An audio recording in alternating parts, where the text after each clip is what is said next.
پیارے بچوں، السلام علیکم ورحمۃ اللہ وبرکاتہ۔ دیکھیے سبق نمبر 3 نبی بنائے جاتے ہیں، یہاں تک ہم لوگوں نے پڑھا تھا۔ آگے دیکھیے لکھا ہوا ہے، حضرت خدیجہ نے ان سے کہا چچا جان آپ اپنے بھتیجے کی بات سنیں۔ ورقہ نے کہا بھتیجے تم کیا کہتے ہو؟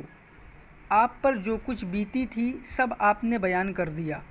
ورقہ نے کہا یہ تو وہی فرشتہ ہے جو موسیٰ کے پاس آتا تھا۔ آپ اللہ کے نبی بنا دیے گئے ہیں، کاش میں اس وقت جوان ہوتا، کاش میں اس وقت زندہ رہتا جب آپ کی قوم آپ کو وطن سے نکال دے گی۔ آپ نے فرمایا میری قوم ہی مجھے وطن سے نکال دے گی۔ ورقہ نے کہا کہ ہاں سب نبیوں کے ساتھ ایسا ہوا ہے۔ اگر میں وہ دن پا لیا تو میں تمہاری زبردست مدد کروں گا۔ اس کے کچھ ہی دنوں کے بعد ورقہ کا انتقال ہو گیا۔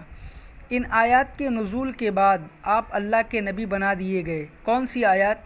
جو اس سے پہلے ہم لوگوں نے پڑھی تھی، اقرأ بسم ربک الذی خلق خلق الانسان من علق، وہی آیات۔ ان آیات کے نزول کے بعد آپ اللہ کے نبی بنا دیے گئے۔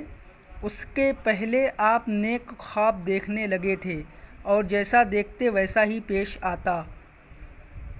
آپ فرماتے ہیں کہ میں مکہ میں ایک پتھر کو پہچانتا ہوں جو نبی بنائے جانے سے پہلے مجھے سلام کیا کرتا تھا۔ آپ بھی سبق کو یہاں تک پڑھیے آخر تک اور وائس کو ریکارڈ کر کے ہمیں سینڈ کریے۔